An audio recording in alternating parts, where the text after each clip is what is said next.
하나님의 언약 교환을 보면서 제가 말씀드리겠습니다.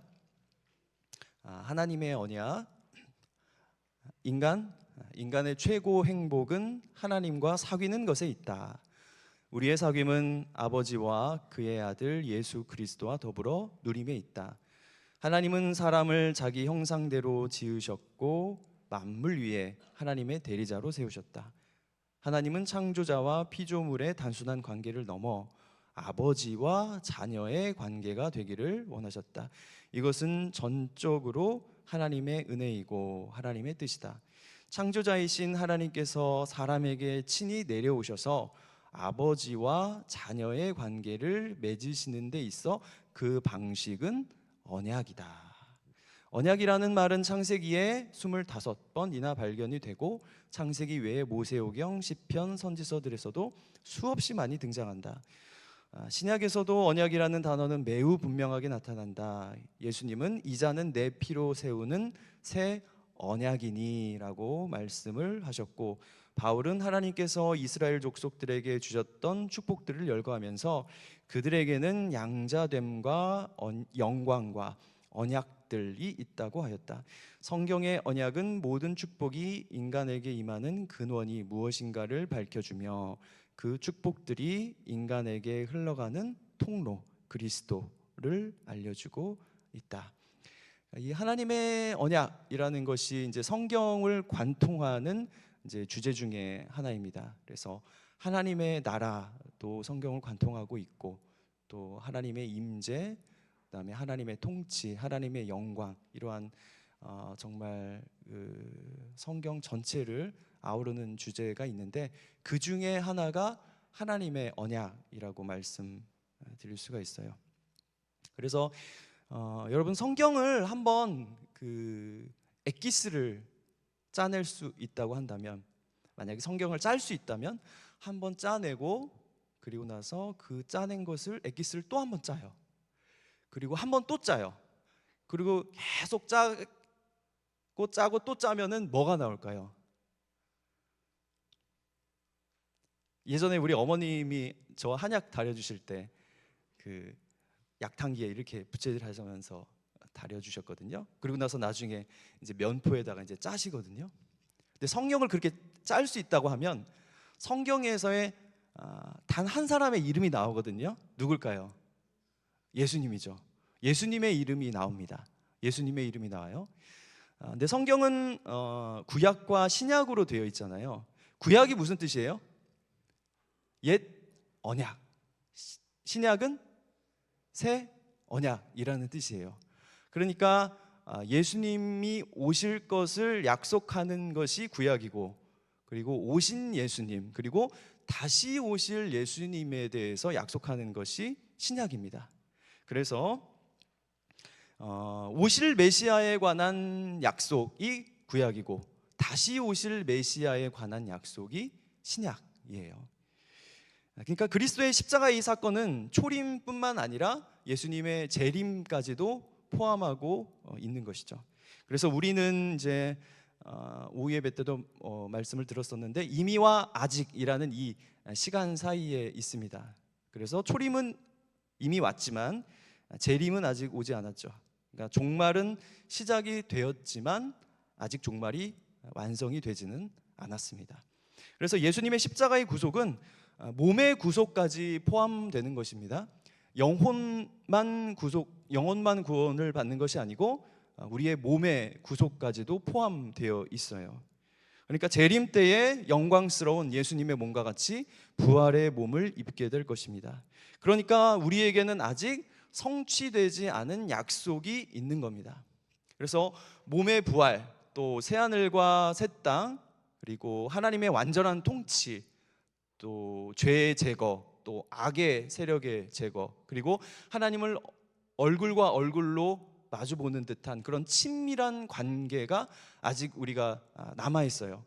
우리가 하나님과 교제를 하지만 마지막 때에 하나님의 나라에서 이루어질 그 친밀한 교제는 아직 이루어지지 못하고 있거든요. 이런 약속들이 아직 남아 있습니다.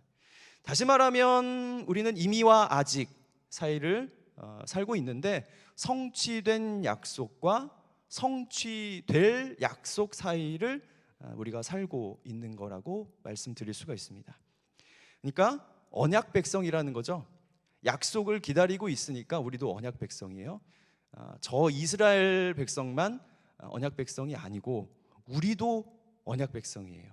우리도 하나님의 언약을 소유하고 있고 언약을 기다리고 있는 하나님의 언약 백성입니다.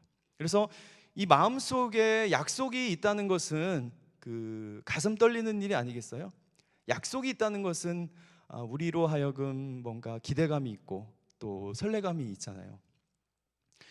제가 이거 그 틈새를 준비하면서 그 약속에 대해서 생각을 했을 때에 저희 어머님이 이제 생각이 났었는데, 제가 이제 제가 원래 군산에서 태어나고 좀 서울 사람처럼 생겼잖아요.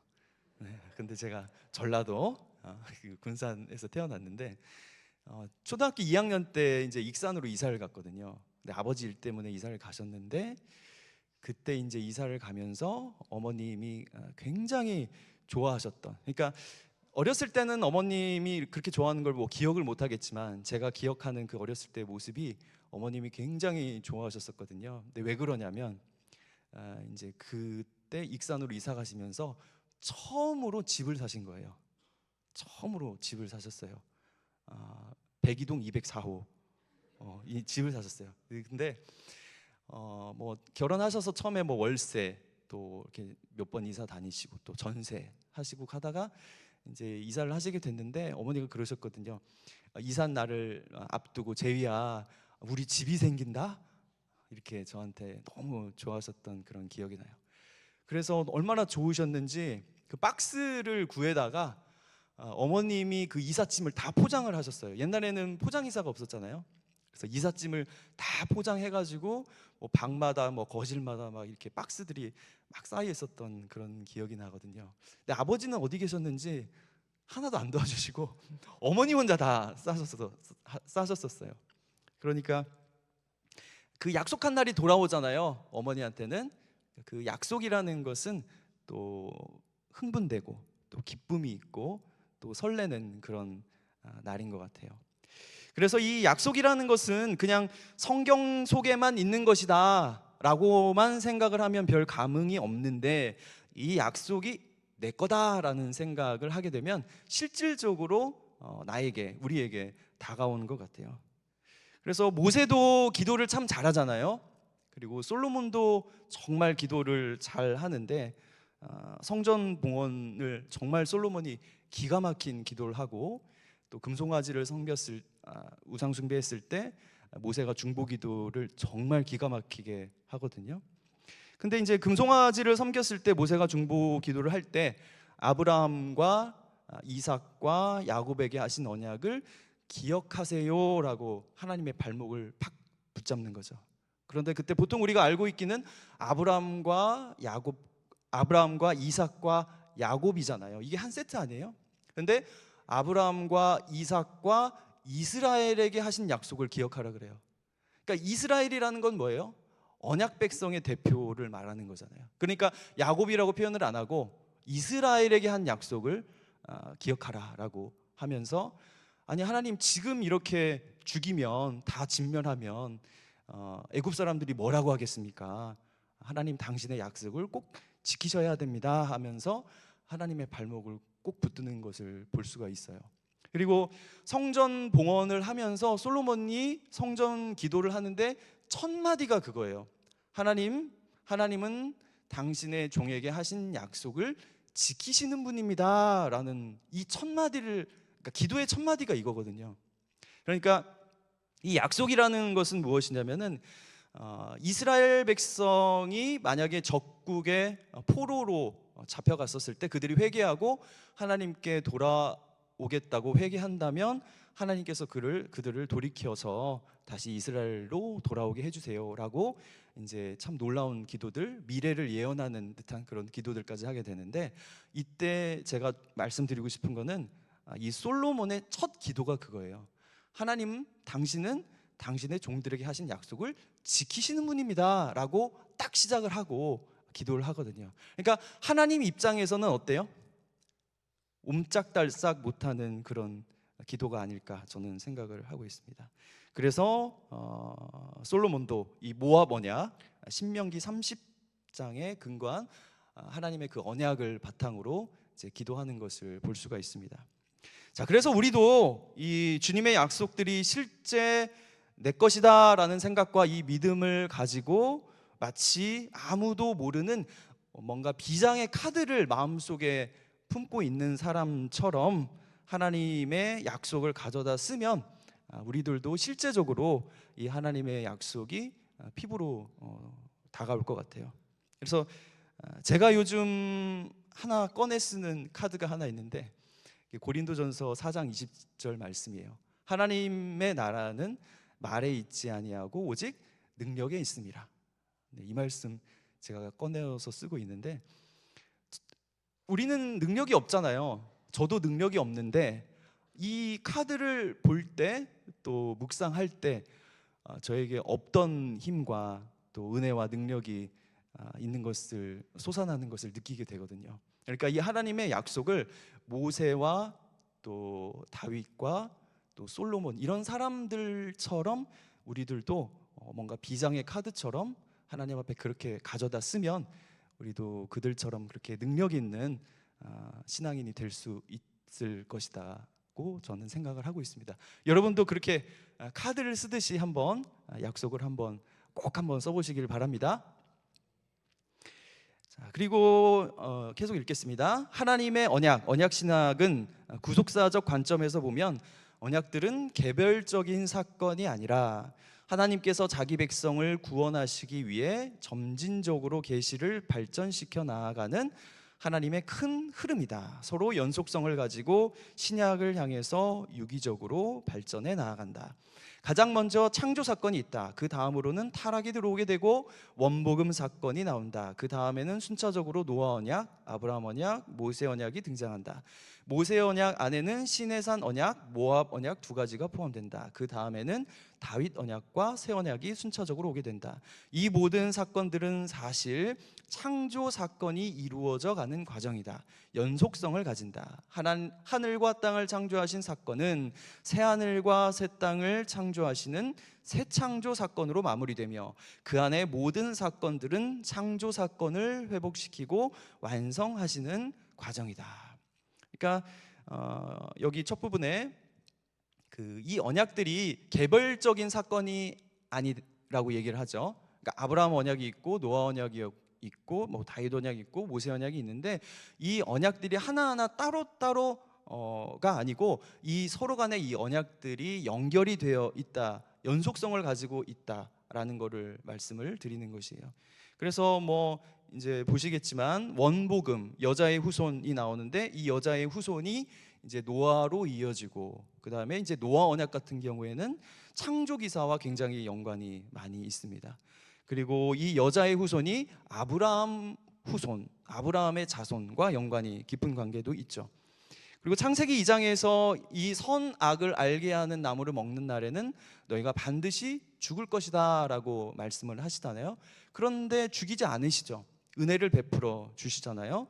은혜를 베풀어 주시면서 예수 그리스도 메시아에 관한 그 예언 창세기 3장 15절에 언약을 주시거든요. 그리고 또 노아 언약도 마찬가지입니다. 지면에서 사람들, 생물들을 다 쓸어버리겠다라고 말씀을 하셨는데 노아와 가족들을 살려주시잖아요. 구원의 방주를 띄워주시는 거거든요. 근데 이 패턴, 죽이겠다고 하는데 살려주시고 또 쓸어버리겠다고 하는데 이 후손들을 남겨주는 이 패턴들이 이렇게 연관되어 있습니다. 자, 그리고 이 창조 사건이죠. 창세기 1장 1절이 창조잖아요. 온 세계 천지 만물을 창조하신 사건인데 창세기 3장에서 범죄를 하고 나서 창세기 3장 이후의 모든 사건들은 재창조입니다. 창세기 1장이 창조이고 창세기 3장에서부터 3장 15절이 나오는 이 순간부터 재창조를 얘기를 하시는 거거든요. 그리고 나서 계시록 19장 21장에 가면 이제 새 하늘과 새 땅으로 마무리가 되는 것인데 지금 여기서 빨간 글씨로 보이는 것이 그것이죠. 모든 사건들은 사실 창조 사건이 이루어지는 과정이다. 연속성을 가진다. 이것이 어디로 가냐? 계시록 21장의 새 하늘과 새 땅, 새 예루살렘, 새 창조 사건으로 마무리된다. 그러니까 큰 그림으로 보면 창조와 재창조가 성경에 기록이 되어 있는 것이죠. 그래서 그렇게 볼 수가 있고, 그다음에 이제 원복음부터 보겠습니다. 그러니까 하나님의 언약이라고 할 때에 이 원복음이라고 하는데 여기서부터 시작을 해요. 여기에서 약속이 나타나거든요. 읽어보겠습니다. 최초 형태의 복음이라는 의미에서 붙여진 이름이다. 예수님을 보여주는 첫 번째 약속, 영어로는 The First Gospel, 프로토 에반젤리움. 신학자 게르할더스 보스는 비유적으로 원복음을 하나의 씨앗이라고 보았다. 모든 구속사의 씨앗이라는 것이다. 씨앗은 흙에 심기면 아무것도 보이지 않고 아무것도 없는 것 같지만 이 안에 모든 것이 다 들어있다. 여기서 뿌리가 나오고 줄기가 나오고 잎사귀가 나오고 꽃이 피고 또 씨앗이 나오게 된다. 원복음은 마치 이 씨앗과 같이 복음의 모든 것을 다 가지고 있는 초기 형태의 복음이라고 하였다. 이게 바로 원복음, 하나의 씨앗이 들어있다라고 표현을 한 거예요. 자, 그래서 이 원복음이 14절에서 창세기 3장 14절에서 19절까지의 맥락에 들어 있거든요. 우리 다 같이 한번 읽어볼까요? 14절부터 19절까지 시작. 여호와 하나님이 뱀에게 이르시되 내가 이렇게 하였으니 내가 모든 가축과 들의 모든 짐승보다 더욱 저주를 받아 배로 다니고 살아있는 동안 흙을 먹을지니라. 내가 너로 여자와 원수가 되게 하고 내 후손도 여자의 후손과 원수가 되게 하리니 여자의 후손은 내 머리를 상하게 할 것이요 너는 그의 발꿈치를 상하게 할 것이니라 하시고, 또 여자에게 이르시되 내가 내게 임신하는 고통을 크게 더하리니 내가 수고하고 자식을 낳을 것이며 너는 남편을 원하고 남편은 너를 다스릴 것이니라 하시고,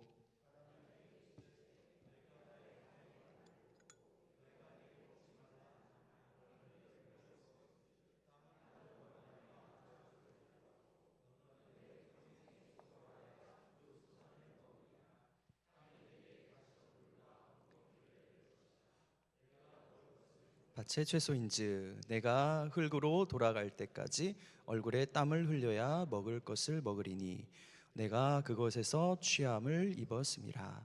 너는 흙이니 흙으로 돌아갈 것이니라 하시니라. 아멘. 자, 이 원복음은 3장 15절이에요. 빨간 글씨로 써져 있죠. 그런데 이것이 심판의 맥락, 저주의 맥락에서 이 원복음이 주어지고 있다는 거예요. 뱀이 이제 배로 다니고 흙을 먹고 사람이 노동을 해야 되고 여자에게 출산의 고통이 있고 또 그런 저주들이 쭉 나오는데, 여기 14절에서 19절까지 훨씬 더 많은 분량이 저주잖아요. 그런데 저주가 핵심이 아니고 3장 15절 회복의 말씀이 핵심이에요. 내가 너로 여자와 원수가 되게 하고 내 후손도 여자의 후손과 원수가 되게 하리니 여자의 후손은 내 머리를 상하게 할 것이요 너는 그의 발꿈치를 상하게 할 것이니라. 여기에서 내가는 하나님이에요. 여기 표에 보면 너, 이게 뱀이죠. 그리고 여자와 원수가 되고 또 뱀의 후손, 내 후손도 여자의 후손과 원수가 되게 하겠다라는 것이 약속이죠. 그러니까 뱀하고 여자 사이에, 뱀의 후손과 여자의 후손 사이에 원수 관계를 만들겠다라는 겁니다. 그러니까 원래 아담과 하와가 함께 있었고 이들이 선악과를 먹음으로써 하나님께 속한 존재에서 누구를 편드는 사람이 됐어요? 사단을 편드는 사람들이 됐잖아요. 여기 지금 제가 읽고 있습니다. 사단을 편드는 존재로 입장이 바뀌었다. 그래서 선악과를 먹은 결과 하나님 대 뱀 여자 남자의 구도가 되었다. 원래는 하나님 남자 여자 대 뱀의 구도였다. 하나님은 여자에게 내가 너와 나 사이에 영원한 원수됨을 두겠다 말씀하시는 것이 합당해 보이는 상황이었다. 그런데 지금 하나님은 그렇게 말씀하지 않으시고 도리어 여자와 뱀 사이에 원수됨을 두겠다고 말씀하시는 것이다. 그리하여 뱀을 편들고 불순종한 하와를 다시 하나님 편으로 데려오시겠다는 것이다. 이것은 뱀은 심판하고 여자와 남자, 즉 사람은 구원하시겠다는 구원 선언이다. 여러분 이해되시죠? 원래는 하나님하고 아담하고 하와하고 한 편이었잖아요. 그리고 대적하는 반대편이 뱀이었잖아요. 근데 이제 어떻게 됐어요? 선악과를 먹은 이후로 뱀하고 아담과 하와가 한 편을 먹고 그 다음에 하나님을 대적하게 됐잖아요. 그렇잖아요. 그러니까 여자에게 하나님은 뭐라고 얘기를 해야 되냐면은 내가 너 사이에, 내가 아담과 하와 너 사이에 원수됨을 두겠다라고 얘기를 하셔야 되는데 그게 아니고 뱀하고 여자 사이에, 뱀의 후손과 여자의 후손 사이에 원수됨을 두겠다라는 거예요. 지금 그 얘기를 하시는 겁니다. 이해되시죠? 아멘? 아멘. 자, 그래서 이쯤 되면은 선악과를 먹는 날에 반드시 죽으리라고 말씀을 하셨잖아요. 그러면 즉각 심판하시는 것이 옳게 보이는데 하나님께서 나는 이제 너희들하고 영원히 원수가 될 거야, 상대하지 않을 거야, 그러셔야 되는데 그렇게 안 하신다고요. 그래서 도리어 여자와 뱀 사이에 원수됨을 두겠다라고 말씀을 하시는 겁니다. 그리고 그 이제 후반절, 여자의 후손은 내 머리를 상하게 할 것이요 너는 그 발꿈치를 상하게 할 것이니라. 그러니까 반드시 죽으리라 하셨으니 죽여서 심판하셔야 하는 것이 맞는 것인데 여기 보시면 됩니다. 이 상황 가운데 구원을 선포하신다. 상하게 한다는 단어가 2번이나 등장을 하죠. 그런데 서로 상하게 하는 것이 다릅니다. 하나는 머리이고 하나는 발꿈치예요. 여자의 후손과 뱀 사이에 전투가 벌어졌는데 서로 타격을 주고받죠. 그런데 뱀은 여자의 후손의 발꿈치를 상하게 할 것이고, 그런데 사실 발꿈치를 물려도 치명적일 수가 있잖아요. 치명적일 수가 있습니다. 뱀에게 발꿈치를 물리면 죽을 수도 있다. 나름 강력한 타격을 가한 것이며 죽음의 이미지가 깃들여져 있는 것이에요. 그렇지만 여자의 후손은 그 죽음을 이긴다는 사실을 여자의 후손이 뱀의 머리를 상하게 한다라는 표현을 통해서 알 수가 있습니다. 치명상을 입히지만 그 죽음을 이기는 거죠. 왜? 뱀의 머리를 짓밟으니까. 자, 뱀의 머리를 상하게 하는 것이 곧 죽음이고 심판이다. 다시 말해 여자의 후손은 뱀에게 강력한 타격을 가하여 궁극적인 승리를 거둔다. 그 과정에서 자기 자신도 타격을 입고 고난을 겪게 되며 죽음 가운데 들어가는 것 같았으나 결국은 죽음을 이기고 승리한다는 것이다. 여기에서 죽음과 심판의 문제가 해결이 된다. 반드시 죽으리라 말씀하셨지만 여자의 후손이 인간이 받아야 하는 대가를 지불하고 뱀에 대해 궁극적인 승리를 거두는 것이다. 여기에서 여자의 후손은 누구입니까? 인간이 받아야 할 대가를 치르고 뱀에 대해서 궁극적인 승리를 거두는 자, 누구예요? 예수 그리스도. 그러니까 이 원복음이라는 것은 예수 그리스도의 십자가와 부활 사건을 예표하고 있는 것이죠. 죽을 것 같았지만 죽지 않고 부활을 예언을 하고 있는 것이에요. 그러니까 아담과 하와가 범죄하여서 타락하고 죄로 인하여서 오염이 되었지만 아담과 하와를 통해서 태어날 여자의 후손이 뱀을 죽이고 모든 피조 세계를 회복하는 구원자로 오게 된다는 사실, 약속을 우리가 볼 수 있는 것이죠. 그래서 그 이후에 여자의 후손에 대한 기대가 생기는 것이죠. 그게 바로 메시아입니다. 여자의 후손이 우리를 구원해 줄 거야. 뱀의 머리를 짓밟을 거야. 죽음을 이길 거야. 우리를 구원할 거야. 라는 이 여자의 후손에 대한 믿음과 기대가 생기는 거예요. 그래서 이 언약 백성들이 여자의 후손에 대한 기대, 메시아를 기다리는 믿음을 갖게 되는데, 처음에 그 여자의 후손이 누군 줄 알았어요? 가인인 줄 알았어요.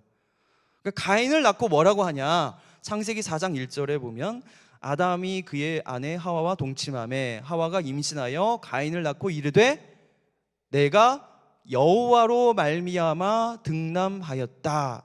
그러니까 이 말 속에 창세기 3장 15절이 녹아 있는 거죠.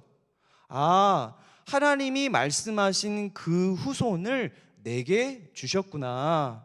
여호와로 말미암아 내가 등남을 하였습니다. 그 후손이 이 아이군요 라는 믿음, 그런 생각을 하게 된 거죠. 그런데 지켜보니까 영 아니죠. 영 아니에요. 가인은 살인자였으니까. 그리고 아벨도 죽이고, 그리고 그 이후에 이제 셋을 낳게 되죠. 창세기 4장 25절 보면은 아담이 다시 자기 아내와 동침하매 그가 아들을 낳아 그의 이름을 셋이라 하였으니 이는 하나님이 내게 가인이 죽인 아벨 대신에 다른 후손을 주셨다 함이며, 여기 이제 C로 번역이 됐는데, C로 할 거면 계속 C로 해야 되고 후손으로 할 거면 후손으로 계속 해야 되는데, 원래는 원어적으로 째라, 그러니까 같은 단어인데 이렇게 다르게 번역을 했는데, 여기에서도 마찬가지죠. 셋을 낳았을 때도 마찬가지예요. 창세기 3장 15절을 근거해서 하는 말이에요. 아벨 대신에 나에게 하나님께서 다른 후손을 주셨군요. 이 여자의 후손이 이 아이입니까? 라는 믿음과 생각을 하게 되는 거예요. 그래서 이 말은 셋이라는 아들이 이제 여자의 후손일 거라는 기대감을 갖게 하는 멘트인 거예요. 그리고 라멕이 노아를 낳으면서 뭐라고 하냐? 창세기 5장 29절에 이름을 노아라 하여 이르되 여호와께서 땅을 저주하심으로 수고롭게 일하는 우리를 이 아들이 안위하리라 하였더라. 그러니까 우리를 이 아들이 안위하리라. 그러니까 이 노아의 이름의 뜻이 쉼, 안식이라는 뜻이에요. 그러니까 라멕의 말도 기대감이 묻어 있죠. 아, 이 아이가 여자의 후손인가? 우리를 구원할 자인가? 우리에게 안식을 가져다 줄 아이인가? 라는 이 여자의 후손에 대한 믿음에 바탕한 멘트를 하고 있는 것이죠. 자, 이러한 기대감들이 모세와 그 이후의 시대 사람들에게도 쭉 이어지고 있어요. 그러니까 예수님이 그러니까 요셉이 아들 정결례식을 치르기 위해 성전으로 올라가지 않습니까? 그런데 그 누가복음 2장에 보면 그 성전에 누가 있어요? 시므온이 있잖아요. 시므온. 근데 이 시므온이 있는데 여기 나와 있죠. 누가복음 2장 25절에 보면 시므온이라는 사람이 있는데 이 사람은 의롭고 경건하여 이스라엘의 위로를 기다리는 자라. 성령이 그 위에 계시더라. 그가 주의 그리스도를 보기 전에는 죽지 아니하리라는 성령의 지시를 받았더니, 그러니까 메시아를 보기 전에는 못 죽는 사람이죠. 시므온이라는 사람이. 그래서 28절에 시므온이 아기를 안고 하나님을 찬송하여 이르되 주제여 이제는 말씀하신 대로 종을 편안히 놓아주시는도다. 내 눈이 주의 구원을 보았으니 뭐예요? 드디어 메시아를 만나게 되었습니다 라는 거죠. 이는 만민 앞에 예비하신 것이요 이방을 비추는 빛이요 주의 백성 이스라엘의 영광이니이다. 이방을 비추는 빛, 이스라엘의 영광, 이게 바로 메시아를 말하는 것이죠. 그러니까 뭔가 기대하는 것이 있어요. 내 눈이 주의 구원을 보았습니다. 이방을 비추는 빛, 이스라엘의 영광입니다. 근데 때마침 또 여선지자 안나도 있죠. 안나도 또 뭐라고 하냐? 38절에 보면 2장 38절에 보면 마침 이때에 나와서 하나님께 감사하고 예루살렘의 속량을 바라는 모든 사람에게 그에 대하여 말하니라. 그러니까 예루살렘의 속량, 그러니까 메시아 구원을 기다리는, 다시 하면 메시아를 기다리는 사람들에게 그에 대해서, 메시아에 대해서 내가 오늘 본 예수에 대해서 전하였다라고 말하고 있습니다. 그러니까 여자의 후손이라는 이 주제, 내가 너로 원수가 되게 하고 내 후손도 여자의 후손과 원수가 되게 하리니 여자의 후손은 내 머리를 상하게 할 것이다. 라는 것은 이 안나도 여자의 후손을 기다리고 있고 구원을 바라는 모든 이스라엘의 속량을 기다리는 모든 사람들에게 메시아에 대해서 복음을 전파하고 있는 장면이 누가복음 2장에 기록이 되어 있는 거예요. 그리고 마태복음 1장 우리 다 같이 한번 읽어볼까요? 마태복음 1장 1절 다 같이 읽겠습니다. 시작. 아브라함과 다윗의 자손 예수 그리스도의 계보라. 아브라함이 이삭을 낳고 이삭은 야곱을 낳고 야곱은 유다와 그의 형제들을 낳고 야곱은 마리아의 남편 요셉을 낳았으니 마리아에게서 그리스도라 칭하는 예수가 나시니라. 자, 여기서 아브라함이 이삭을 낳고 이삭은 야곱을 낳고 또 야곱은 유다를 낳고 야곱은 요셉을 낳고 마리아에게서 그리스도라 칭하는 예수를 낳고. 그런데 1절과 2절과 그러니까 1절에서부터 15절과 이 16절이 다른 점이 있어요. 1절에서 15절까지가 다 계보거든요. 제가 1절하고 2절만 지금 써놨잖아요. 근데 다 계보예요. 누가 누구를 낳고 이 패턴이 39번이나 나와요. 낳고가. 그러니까 아버지가 아들을 낳는 형식이에요. 그러니까 성경의 족보가 남자의 계보를 따르잖아요. 그렇기 때문에 아버지가 낳는 거예요. 그러니까 근데 아브라함이 어떻게 이삭을 낳아요? 낳은 거는 사실 사라가 낳았잖아요. 근데 아브라함이 낳았다고 한다니까요. 성경이 남자의 계보를 따르기 때문에 그런 거예요. 그런데 이 패턴이 깨져요. 16절에 마리아에게서 그리스도라 칭하는 예수가 나시니라. 이 패턴이 깨져요. 다 남자로부터 낳거든요. 그런데 16절에 오면 마리아에게서 낳게 되는 거예요. 왜 그럴까요? 창세기 3장 15절을 마태가 염두한 거예요. 의도하고 쓴 거죠.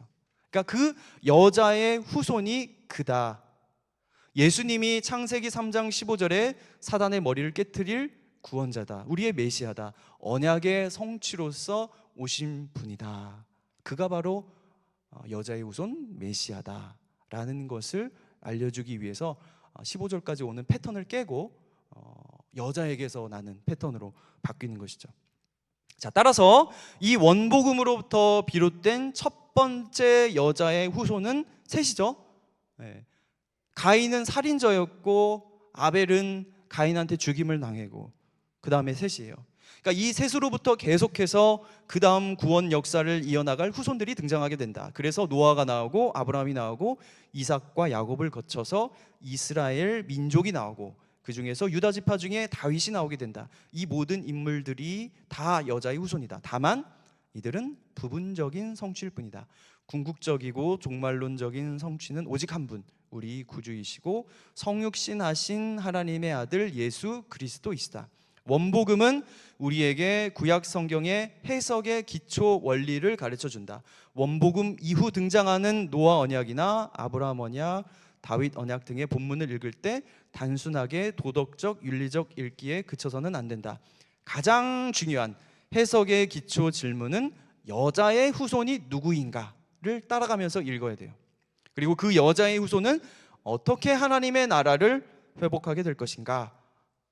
이 두 가지 질문을 가지고 의문점을 가지고 읽어야 되는 거예요. 그런데 창세기 22장에 가면 어떻게 돼요? 여자의 후손이 죽을 위기에 처했잖아요. 이삭, 그렇죠? 이삭이 죽을 위기에 처했어요. 그러니까 누가 우리를 구원할까라는 그런 질문을 가지고 읽어야 된다는 거죠. 그러니까 아브라함의 믿음도 중요한데 이 여자의 후손이 누구인지, 여자의 후손을 또 어떻게 보존하시는지의 질문을 가지고 봐야 된다는 거예요. 어떻게 됐죠?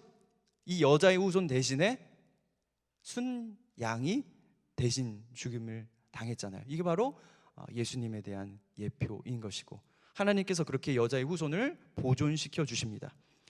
그리고 다말 사건이 있죠.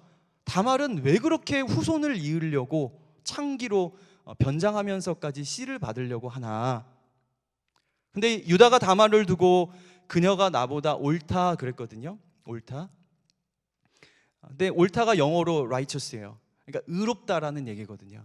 근데 성경에서 의롭다는 이 단어는 보통 단어가 아니에요. 신학적인 단어이거든요. 그러니까 창기로 변장을 해서 아버지의 씨를 받은 게 뭐가 그렇게 의로울까를 생각을 해봐야 되는 거예요. 그러니까 결과적으로 다말이 메시아의 계보를 이은 여인이잖아요. 만약에 이 여인이 변장을 안 해서 씨를 받지 않았더라면 유다에서 끊기는 거 아니에요? 그런데 결과적으로 이 여인이 여자의 후손에 대한 열정과 믿음이 있었기 때문에 그렇게 변장을 하면서까지 씨를 받고 후손을 이으려고 하는 이 여자의 후손에 대한 믿음이 있었기 때문에 이 다말이 의로운 사람이 되는 것이죠. 만약에 이런 그 질문과 여자의 후손이라는 이 신학적인 배경을 알지 못하면 유다와 다말 사건은 결코 해석이 될 수 없는 것이죠. 그래서 그 이후에 또 라합이라는 여인도 있고 또 룻과 또 밧세바라는 여인들인데 정말 다 사연이 많은 여인들이잖아요. 평범하지가 않고 이 정말 복잡한 이 여인들이 있는데 하나님께서 이 여자의 후손을 보존시키기 위해서 어떻게 하나님께서 주권적으로 개입을 하시는지 그런 관점을 가지고 성경을 읽어 내려가면 재미있기도 하고 또 그게 올바른 성경 읽기라는 것입니다. 자, 이제 노아 언약을 한번 보면은요, 노아 언약, 성경에서 언약이라는 말이 처음 직접적으로 사용된 것이 노아 언약이에요. 노아 언약은 홍수 사건 이후에 맺어진 언약이다. 하나님께서 일방적으로 이제 다시는 물이 모든 육체를 멸하는 홍수는 없을 것이라고 약속을 하십니다. 그래서 홍수 사건의 의미가 있죠. 홍수 사건의 의미는 뭐냐? 홍수라는 것은 창세기 1장 2절로 돌아가는 겁니다. 태초에 땅이 혼돈하고 공허하며 흑암이 깊음 위에 있고 하나님의 영이 수면 위로 운행하였다고 하였는데 이것은 모든 것이 깊은 물 아래 있었다는 것을 보여주는 거거든요. 육지도 드러나지 않았고 윗물과 아랫물도 나뉘어지지 않아서 물뿐이었어요. 다시 말하면 무질서와 혼돈의 상태였잖아요. 이러한 가운데 하나님께서 창조 사건을 통하여서 질서를 부여하시죠. 윗물과 아랫물을 나누고 또 아랫물이 한쪽으로 모여서 바다가 되고 또 육지와 바다를 나누어서 땅이 드러나게 되고, 그래서 노아의 홍수는 이 물들이 창세기 1장 2절의 사건으로 회귀를 한 거예요. 되돌아간 거죠. 그러니까 윗물이 터져서 아래로 다 쏟아졌잖아요. 그렇기 때문에 물 밑으로 다시 잠겨버린 거죠. 그러니까 창세기 1장 2절로 되돌아가 버린 사건입니다. 그래서 노아 홍수의 문맥적인 의미는 창세기 1장 2절로의 회귀이며 신학적 의미는 창조 질서의 파괴입니다. 그러니까 하나님께서 창조주로서 세상의 질서를 부여하신 통치권을 잠시 거두신 사건으로 우리가 이해를 할 수가 있어요. 하나님께서 이 땅을 왕으로 통치하지 않으실 때 어떤 일이 벌어질까를 생각할 수 있는 거예요. 그러니까 파라오를 그냥 내버려 두면 되는 거죠. 그게 바로 심판이잖아요. 근데 우리도 마찬가지인 것 같아요. 하나님께서 우리를 붙들어 주시는 그 은혜를 그냥 놔버리면 그게 심판이에요. 따로 어떤 심판과 저주를 하지 않아도 붙들어 주시는 그 은혜를, 하나님의 그 손을 놔버리면 우리도 언제든지 파라오처럼 타락할 수 있고 범죄할 수 있고 하나님을 떠날 수 있는 것이 바로 우리 인간의 존재인 것 같아요. 그러니까 내버려 두는 것이죠. 창조기사와 노아 언약과의 연관이 있습니다. 여기 바람, 루아흐 많이 들어보셨을 거예요. 영, 바람, 루아흐입니다. 창세기 8장 1절에서 하나님이 루아흐를 땅 위에 불게 하셔서 물이 줄어들었습니다. 이때 바람이라는 단어가 히브리어 루아흐고 영 혹은 바람이라고 번역할 수 있다. 창세기 1장 2절에서 땅이 혼돈하고 공허하며 하나님의 영은 수면 위에 운행하신다고 하였는데 이 구절에서 하나님의 영이 루아흐예요. 하나님의 영, 루아흐가 수면 위를 운행하고 있잖아요. 그리고 바람으로 창조 세계에 물로 가득하였을 때, 말렸을 때 루아흐가 가득한 거예요. 그러니까 똑같잖아요. 사실 비슷하죠. 무슨 말인지 이해되시죠? 네. 하나님의 영, 물, 그러니까 창조 세계가 아직 질서를 잡히지 않았을 때 그 물 위에 하나님의 영이 운행을 했었을 때 창세기 1장 2절인데, 지금 홍수로 인해서 모든 창조 세계가 물에 갇히고 그 밑에 있고 그 위에 루아흐를 불게 하셨다고요. 그러니까 창조 기사와 연관이 있다라는 것을 말씀드릴 수가 있습니다. 자, 그리고 종류대로, 자, 모든 것이 깊은 물 안에 갇혔지만 그 물 위에 노아의 방주가 있었다. 노아의 방주는 피조 세계 전체의 모형이었다. 이 안에 사람과 모든 생물들이 종류대로 들어갔다고 기록이 되어 있어요. 자, 종류대로라는 말을 들으면 떠오르는 게 있잖아요. 창세기 1장에서도 하나님께서 종류대로 열매 맺는 나무, 또 종류대로 물고기와 날짐승, 종류대로 짐승을 창조를 하셨거든요.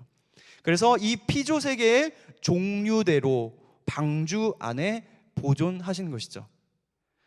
그리고 생육과 번성이라는 단어들, 창세기 8장 16절, 너는 내 아내와 내 아들들과 내 며느리들과 함께 방주에서 나오고 너와 함께한 모든 혈육 있는 생물 곧 새와 가축과 땅에 기는 모든 것을 다 이끌어내라. 이것들이 땅에서 생육하고 땅에서 번성하리라. 그러니까 생육하고 번성하라라는 것은 이미 창세기 1장 22절과 27절 두 번에 걸쳐서 생육하고 번성하라는 말을 들었거든요. 근데 여기 노아 언약에서도 똑같이 이 말씀을 하시는 거예요.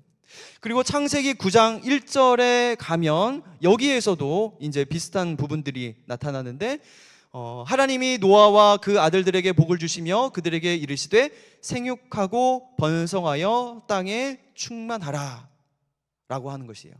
그래서 창조기사 본문과 노아 언약 본문의 유사성은 매우 깊다. 그러므로 노아의 홍수가 창조 질서의 파괴를 뜻한다면 노아 언약은 창조 질서의 재시작이라고 볼 수 있는 것이에요. 그러니까 하나님께서 인류에게 다시 시작할 수 있는 기회를 주신 거예요. 그래서 우리는 이거를 재창조의 사건이라고 부르죠.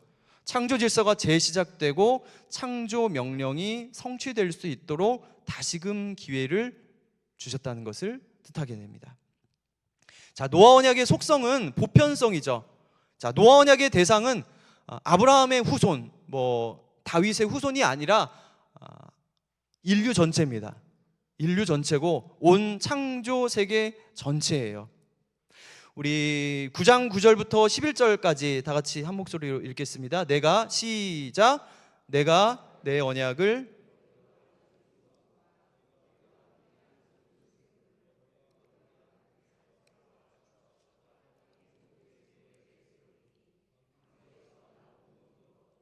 땅의 모든 짐승에게니라.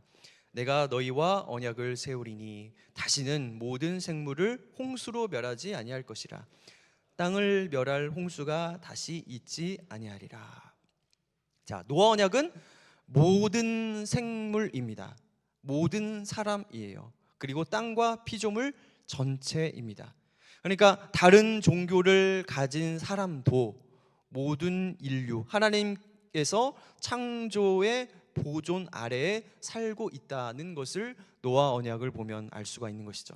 계절이 계속 지속된다고 하셨죠. 봄, 여름, 가을, 겨울 지속된다고 약속하셨고, 또 생육하고 번성하라는 명령을 또다시 하셨고, 그리고 생명 존중, 피에 대한 말씀이 하셨고, 그 다음에 먹거리, 또 육식을 허용하는 말씀을 또 하시죠. 이것이 모든 인류가 살아가야 될 질서와 기본 틀을 말씀을 하시는 거예요. 자, 그리고 무조건성이 있습니다. 노아 언약에는 하나님은 창조 질서를 무너뜨린 방식의 심판은 다시는 하지 않으시겠다고 약속을 하십니다. 그리고 나서 하나님은 언약의 징표를 주시죠. 이 은혜의 증거는 바로 무지개입니다. 자, 9절에서 17절까지 언약이라는 단어가 7번 등장을 해요. 내가 내 언약을 세우리니 언약의 증거는 이것이니라. 언약의 증거니라. 언약을 기억하리니 언약을 기억하리라. 언약의 증거가 이것이니라. 얼마나 하나님께서 강조하고 싶으셨으면 언약을 이렇게 반복해서 사용을 하실까 생각을 하지 않을 수가 없죠. 노아 언약의 이 인간의 순종 여부와 관계없이 하나님께서 일방적으로 맺으시는 약속이에요. 그래서 무조건성이죠. 하나님께서는 인간의 마음이 계획하는 바가 어려서부터 악함을 아시면서도 다시는 물로 세상을 심판하지 않겠다고 약속을 해주세요. 무조건성입니다. 16절에 보면 무지개가 구름 사이에 있으리니 내가 보고 나 하나님과 모든 육체를 가진 땅의 모든 생물 사이에 영원한 언약을 기억하리라. 하나님이 노아에게 또 이르시되 내가 나와 땅에 있는 모든 생물 사이에 세운 언약의 증거가 이것이라 하셨더라. 언약의 증거로서 무지개를 구름 속에 두신다고 말씀을 하셨는데, 놀라운 것은 우리 인간이 하나님의 약속을 기억하기 위한 표가 아니라 하나님께서 하나님 당신의 약속을 스스로 지키기 위한, 기억하기 위한 표가 무지개라는 거예요. 그러니까 무지개가 구름 사이에 있으리니 누가 봐요? 내가 본다 그랬죠. 여기서 내가 하나님이잖아요. 무지개를 하나님이 본다고 하신 거예요. 내가 보고 또 누가 기억을 해요? 우리가 기억을 해요? 하나님이 기억을 해요? 하나님이 기억하신다고요. 하나님이 무지개를 보고 기억을 하신다고요. 그러니까 우리가 무지개를 보면은 어떤 생각을 해야 하냐면, 하나님 당신의 약속을 스스로 잘 기억하고 계시는구나. 아시겠죠? 네.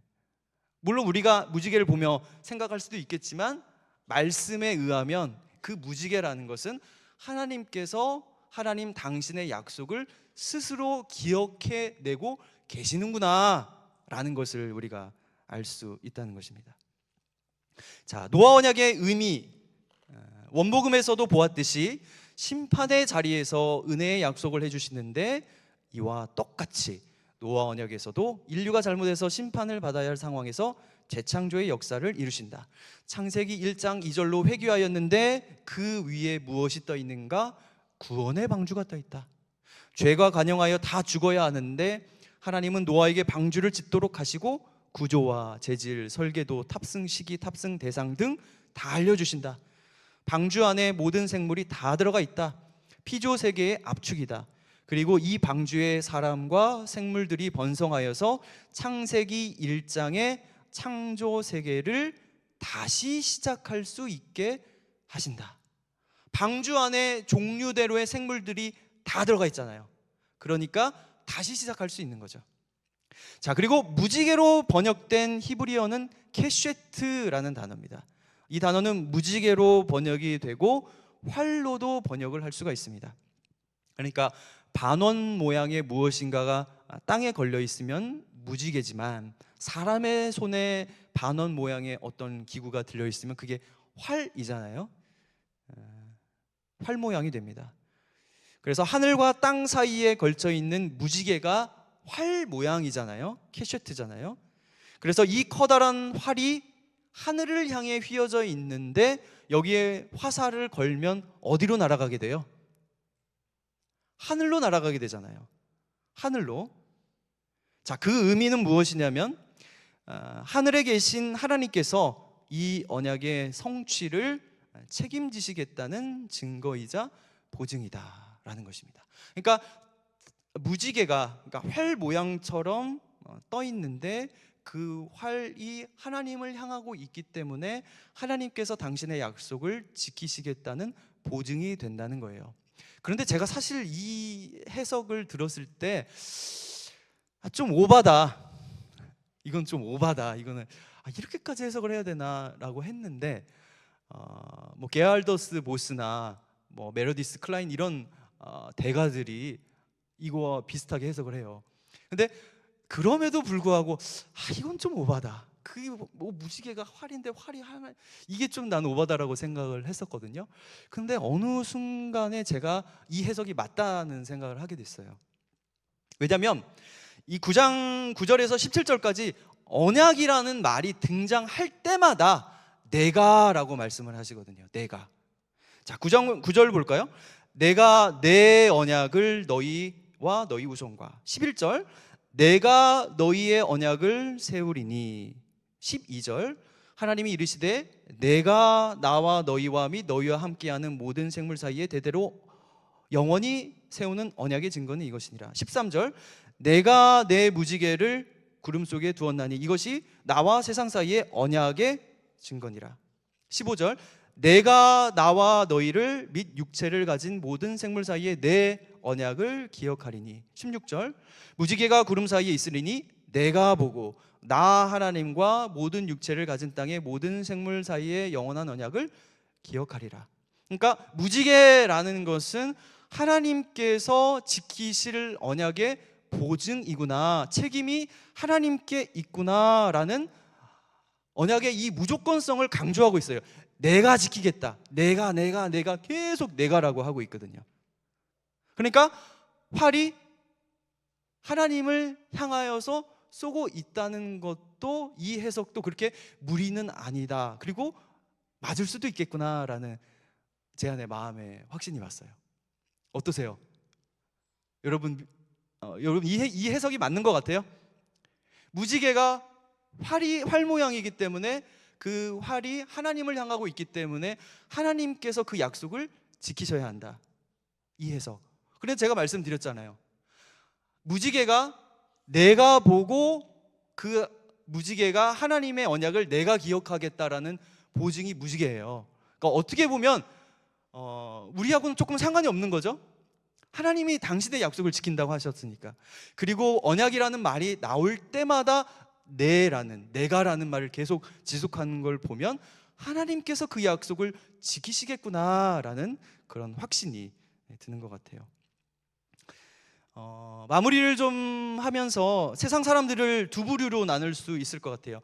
예수님 믿는 사람, 또 예수님 안 믿는 사람, 이렇게 나뉠 수도 있겠지만 저는 하나님의 언약을 소유한 사람, 또 소유하지 못하는 사람으로 나눌 수도 있을 것 같아요. 또 하나님의 언약을 기다리는 사람, 또 기다리지 않는 사람, 이렇게 두 부류로 나눌 수도 있을 것 같습니다. 민수기 말씀처럼 하나님은 사람과 달리 시건하지 않는 분이에요. 한 입으로 두말하지 않는 분입니다. 우리 인간은 그렇지 않잖아요. 우리 인간은 연약하기 때문에 아무리 내가 진실을 말한다고 얘기를 해도 그 안에 진실과 거짓이 섞여 있을 수 있고 한 말을 또 지키지 못할 수도 있는데, 우리 하나님은 시건하지 않는 분이에요. 한번 말씀하신 것은 반드시 지키시는 분입니다. 그래서 두 학기 동안 제가 하나님의 언약을 성경 공부를 하면서 우리 성경 공부 성도님들에게 이런 얘기를 했었거든요. 그러니까 하나님의 언약에 대해서 공부를 하고 나니까 사실 재미있기도 하고, 그리고 신학교 때 이제 이게 개혁 신학에서 굉장히 강조하는 신학이거든요.